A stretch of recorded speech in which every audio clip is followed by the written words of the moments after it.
Hello and welcome to another series on intentional living with Chisomaga. On today's edition, we are going to be talking about youths and leadership in the church. I made a video about how that the Orthodox Church is losing their youths and how that the elders need to do better in terms of relationship, in terms of communication in love, in terms of discipline and all of that, in order for us to be able to win, recover and sustain our youths. And there were so many likes and comments. Normal, young people were like, yes, they need to hear this. But I've also realized that we have a major problem with the youth. In fact, I believe that there is a strong silent fear in the heart of the elders with regards to the sustainability of the order in the church. Because I have realized that an average young Christian in the church is lawless. There is this desire to be without control, to not submit to leadership. And we talk about conquering the 7 mountains of influence.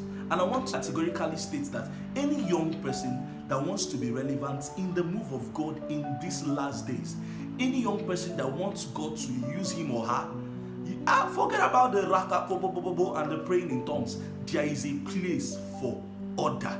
There is a place for submission to elders, submission to leadership. I always make this statement that no, I don't take your spirituality serious until I see how you respond to discipline, until I see how you respond to rebuke.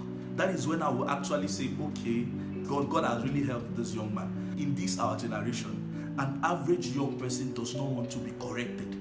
And how are you going to make headway when you don't want to be rebuked, when you don't want to be corrected? The church of God is built on order. The church of God is not built on recklessness, on lawlessness. There is order. Any organization that must make progress must have orders. That's why there is rules and regulation, there is ethics, and there is policies and procedures. And unfortunately, we obey these policies and procedures in the corporate world, but we don't want to obey them when we come to the church. Simply because the scripture says there's liberty in the presence of God. Any spirituality that does not submit to authority, any spirituality that does not submit to leadership, is only a spirituality that will end in failure.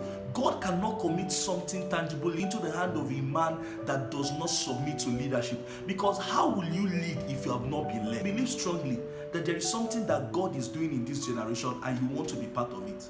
You must submit to leadership. You must submit to correction. You must submit to discipline. There should be somebody that calls your attention and tells you, I don't like the way you are dressed. Your response is, I'm sorry, I'm not going to dress like this.